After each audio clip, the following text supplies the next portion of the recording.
Boker Tov, good morning. Today is Friday, April 9th, Erev Shabbat Parshat Shemini. In the latter part of the Parsha, we meet the kosher foods and the non-kosher foods. It actually happens twice in the Torah, here in Shemini and later in Parshat Re'eh. In the context, we find it here in Parshat Shemini. Interestingly, the Torah doesn't use the word treif is not a word that is actually commonly applied to non-kosher food. A treifa is a specific reference to an animal which has been is somehow not whole when it dies. That is, we use the word generally for meaning something not kosher. The Torah doesn't actually talk about kosher or not kosher. It talks about otat tochelu. These are the foods that you may eat. And these are the foods which are tamehu lachem, which are ritually impure for you. And Re'eh, they use different terminology. But here, since Vayikra is a book which in many ways and primarily focuses on the ritual life and the mikdash and tahor and tameh and ritually pure and impure, the terminology here is as it is. So why is it that we have these lists and why certain things become kosher? Or defined as kosher, why certain things are not defined as kosher. In some ways, the Torah will refer to that which is sheketz as well. It comes up a lot, and it really describes something which is detestable. And so there's something that we're being told that these are somehow intrinsically detestable. As some commentators note, the terminology of sheketz, which is used broadly in many of the areas, especially the creepy, crawly things, when we come to the chayot, to the mammals, that no longer is the term that's used. And that is the opening for us to appreciate that there might be other reasons why, indeed, we are not permitted to eat these foods. I'll share with you sort of two schools of thought. Here's the first. Sifra on Parshat Kedoshim.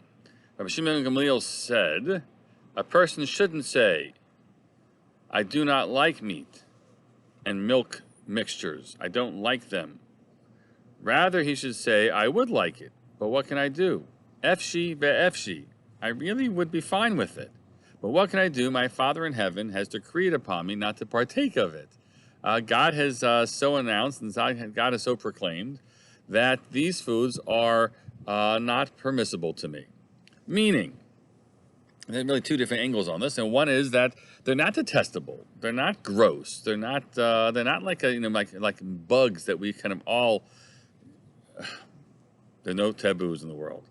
We in the Western world find, for the most part, eating bugs to be something that we recoil from. But the non-kosher mammals, let's say, they're not something which intrinsically is off-putting. Milk and meat together, many people love that. And so a person shouldn't say that, oh, I find it gross. That's not the reason. It's because God has so ordained.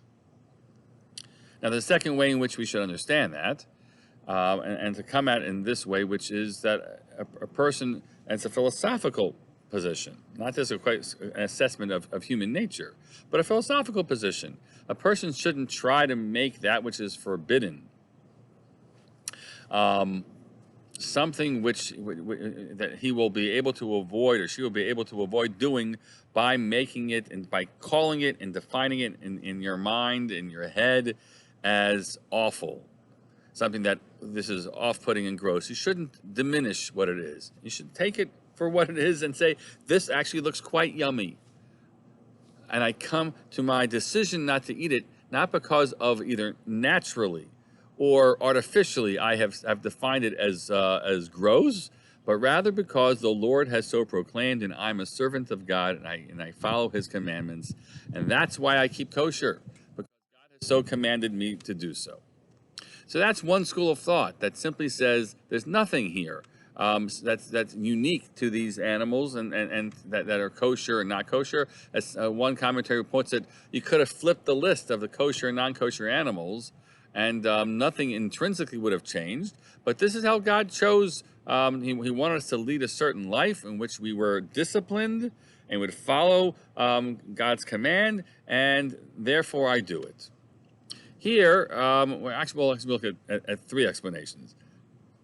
The second one, claims that the non-kosher animals are somehow unhealthy for us. That's a position presented in the Rashbam, or he says, "V'fi pshuto shel makra utshuvot haminim kol habehemot v'hachayot v'haavot v'hadagim u'minei arbeh sheratzim she'atzar HaKadosh Baruch Hu Yisrael me'usim heim." They are indeed horrible. They are gross. That's the first rank. Mukul kalim u'mechamamim et haguf, and they are actually bad for you. They damage and heat up the body. Now, we've already been discussing in the world the past year about animals that have made their way into these awful situations where in China and other places, in markets, animals that we would generally not eat, but have become food of that is eaten, and that's how diseases cross into the human genome. I hope I said that right. And that's perhaps the source of the plague which we have been suffering through. So if we would just have not eaten bats, which are not permitted to us, we would have protected our bodies. The Rashbam would have said we would have stayed healthy if that only had happened. So that's sort of school number two. My Rambam also says this. He says that, you might think that pigs aren't bad for you, but pigs are bad for you. And there's filth and disease that surrounds them. He says, you go to France, you see what it's like. I'm sure it did not make him a favorite of the French elite when he said that. But the homes and everything where they live, it's dirtier than latrines, and therefore that's why these things are dangerous, whether intrinsically or circumstantially dangerous for your health. So that's opinion number two. Opinion number one says there's nothing in any way off-putting about these things. This is simply the tzivoy, the commandment of God. The second approach is that they are dangerous for your health. And the third can be found in the Abravanel and the Ramban, who says as follows. The Abravanel proves his case that look at all the goyim who do eat these other animals and they're fine, so it's not about their ill health, although we talked about the bats. But then he says, no, it's not the purpose. This is about your spiritual health. Therefore, the Torah forbade these foods because they have a deleterious effect on the pure and intelligent soul, breeding insensitivity in the human soul and corrupting its desires. Okay, so he makes that point, and the Ramban takes it further, and he says, you look at the list of the animals which are kosher and not, and the rules that apply. Animals that split hooves and chew their cud are generally not. They are not carnivorous animals. They are herbivorous animals. They don't attack. They're not predators. And the birds as well. The birds that are forbidden are birds that are predatory birds, and the ones that are permitted are not predatory birds. And that is a critical statement that he makes that tells us to look at the rules of kashrut in a different way. That somehow they have an impact on our soul.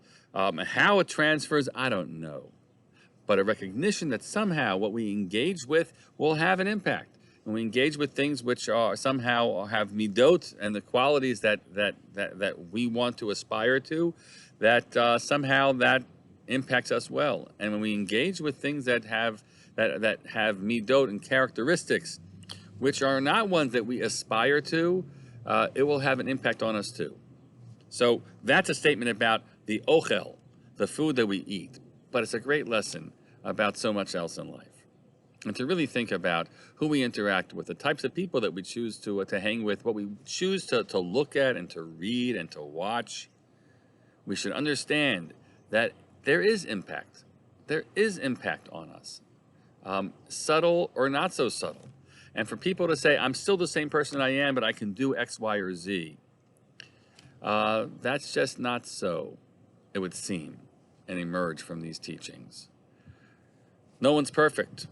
No one is going to necessarily disengage with everything and every person, and even be tempted to watch the movies or to read the reads or whatever the context might be. That though is something that doesn't come without a cost. We can, of course, make a decision that we're going to work harder today than we did yesterday. And that's the greatest thing we can achieve in life. And if yesterday we ate that which wasn't kosher, today we can make the determination that even though Efshi, I really want that. I really want that. God doesn't want it for me. And my soul doesn't want it for me. It's not good for me. Not good for what I really ultimately aspire to. If we live a life that's framed by that, we might have really taken in the ultimate lesson of kashrut. May we all have a kosher Shabbos ahead and lead the kosher life as well. Have a great Shabbos.